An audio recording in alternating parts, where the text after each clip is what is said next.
tanga tichikumbirawo kuti muzivisewo vatari nzvimbo ino yatiri. Kunonzi ku Eastview phase 14. Tine urombo zigurusa nechitiko chakaitika ichi.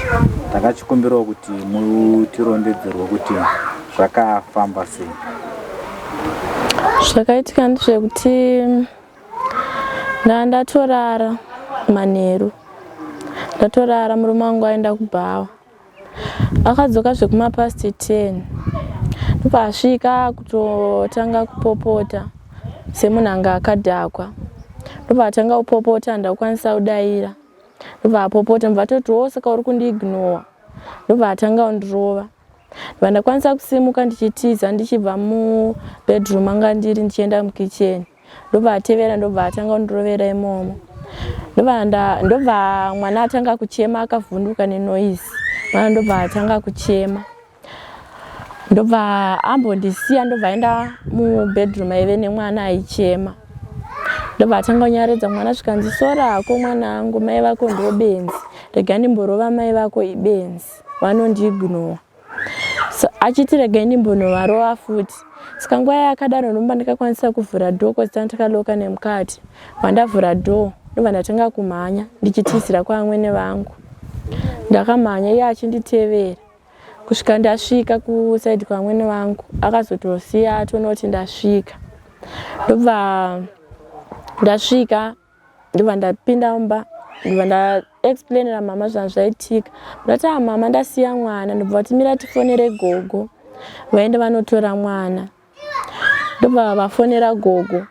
Gogo ndobva ati regai ndiuye nditore mwana. Panambotorawo nguva gogo ndobva vasvika.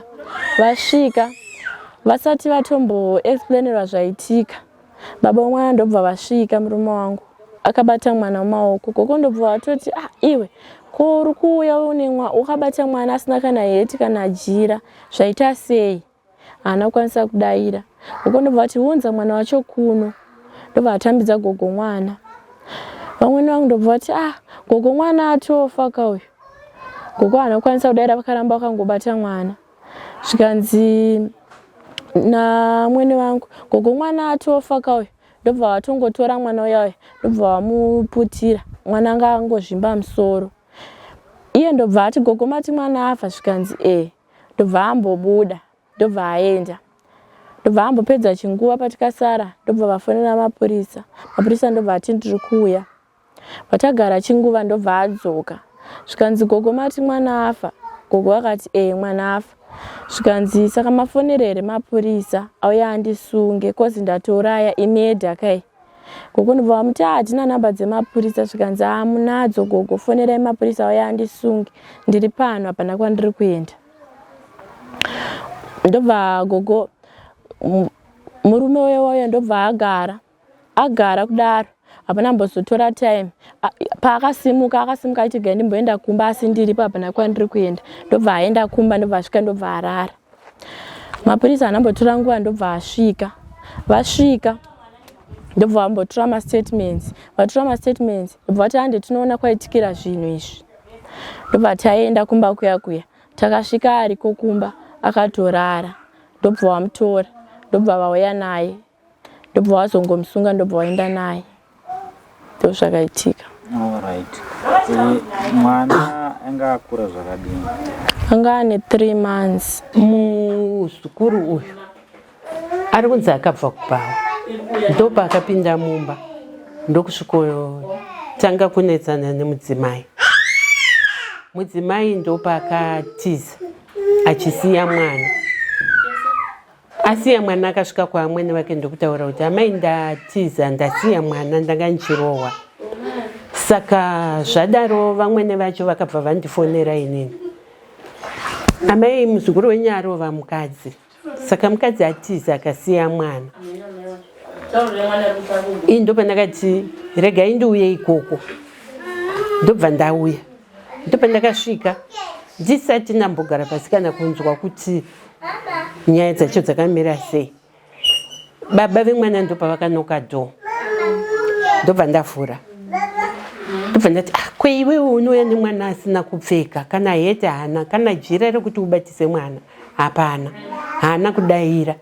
Ini ndopandakanotora mwana mumaoko make, ndopandakaona kuti mwana uyu anga asina kusimba kurengura musoro kuratidza kuti mwana afa. Ambuya vemwana ndopakati amai mwana afa kawo. Ndobva vatanga kuchema vese amai namai vemwana. Saka uyu mukomana akabva adzokera akazonodzoka.